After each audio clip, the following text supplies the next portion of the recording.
WhatsApp guys, welcome to Ali blog. যে যেখান থেকে দেখছেন আমাকে, আজকে আমরা গ্রামে বাড়িতে চলে আসছি এবং আজকে আমরা হাওর অঞ্চলে, ভাটি অঞ্চলে বেড়াইতে যাব এবং সাথে আছে জুনাইদ। তোমার পরিচয় দাও, তোমার নাম কি?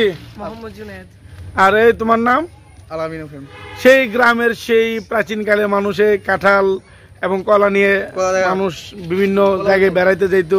ঠিক আমরাও আজকে ওর ছোট বোনের বাড়িতে, জামার বাড়িতে আমরা বেড়াইতে যাইতেছি। কাঁঠাল নিচে দুইটা কাঁধে আর জুনাইদ কলা নিচে আর আমি খালি হাতে। ওকে গাইস, সামনে আর কিছু হবে তো, দেখতে থাকুন আমাদেরকে এবং আমরা ভাটি অঞ্চলের পুরো ভিডিওটা আপনাদের মাঝে ইনশাল্লাহ তুলে ধরবো এবং দেখাবো। কোরবানির ঈদে প্রচুর পরিমাণ বৃষ্টি হয়েছে এবং প্রচুর পরিমাণ রাস্তাঘাটে কাদা। আরেকটা বিষয় হলো, ঈদের সময় অটো খুব কম পাওয়া যায়, অনেকক্ষণ দাঁড়িয়ে থেকে অটো ব্যবস্থা করলাম। অবশেষে চলে আসলাম হাওরের যে টলার ঘাটে। এখান থেকে আমরা নোয়াপাড়া যাব হাওর দিয়ে এবং খুবই সুন্দর দৃশ্য দেখাতে পারবো আপনাদেরকে।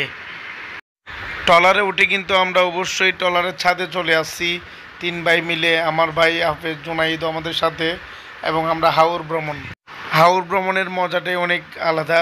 মনে হচ্ছে আমরা সাগরের মাঝখানে আছি এবং প্রচুর পরিমাণ ঢেউ ছিল। যেহেতু বর্ষাকাল, এখন পানি মাত্র সিলেটের থেকে ঢুকতেছে, তার জন্য হাওরের দৃশ্যগুলো আরও অনেক সুন্দর লাগে। অবশ্যই সময় করে সবাই চলে আসবেন নিকলির সেই হাওর দেখার জন্য, আমাদের মতো ভ্রমণ পিপাসু হয়ে যাবেন।